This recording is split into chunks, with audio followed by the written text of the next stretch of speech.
Je récupère des déchets, donc de l'ancien, du vintage, pour créer des pièces uniques. Donc par exemple, je vais désassembler des bijoux anciens pour les réassembler autrement et créer des pièces uniques.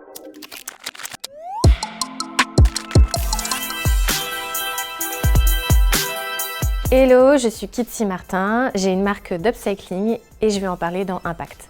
Alors, ma marque porte mon nom, elle s'appelle Kitty Martin, c'est une marque de bijoux upcyclés et en fait, elle se positionne dans une démarche d'économie circulaire puisque je récupère des déchets, donc de l'ancien, du vintage, pour créer des pièces uniques. Donc par exemple, je vais désassembler des bijoux anciens pour les réassembler autrement et créer des pièces uniques. Ce qui me plaît dans les bijoux, c'est déjà que moi, personnellement, j'en porte beaucoup. Donc techniquement, je suis ma propre cliente. Il y a quelque chose de très intuitif, très simple.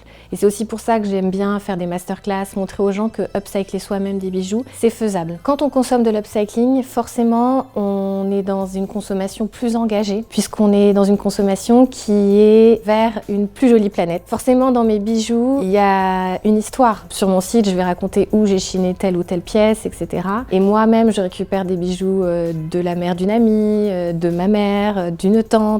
Et tout ça, c'est chargé en histoire. Donc déjà, il y a cet aspect-là. Et puis ensuite, il y a l'aspect patiné qu'on a sur les bijoux et qui donne une valeur en fait à ce bijou au final.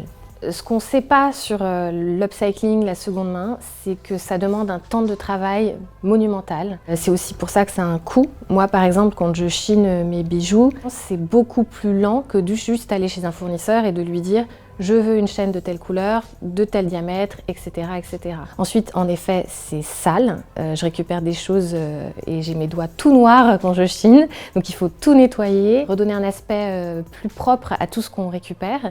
Et ça, c'est du temps. En fait, ce qui coûte de l'argent dans l'upcycling, c'est le temps qu'on passe dans chaque pièce qu'on va mettre au point. Pour chiner, en fait, je regarde vraiment un peu partout. Mon conseil, c'est de tout le temps être aux aguets sur n'importe quelle petite boutique vintage dans laquelle on passe parce qu'on peut tomber sur des pépites. Surtout que moi, j'achète des lots, donc forcément, ça me revient beaucoup moins cher que d'acheter à l'unité. Et aussi, peut-être pas forcément regarder que des bijoux, mais quand je chine sur Vinted ou sur Le Bon Coin, je tape aussi lot de perles ou lot de chaînes et c'est là où je peux trouver des choses intéressantes. C'est accessible à tous. Il faut juste s'y mettre, se poser dessus et un peu regarder différemment ce qu'on a autour de soi. C'est vraiment ça, c'est redonner un nouveau regard à des vieilles choses qui dorment dans nos placards. Et ça, c'est l'aspect un peu romantique que j'adore dans l'upcycling.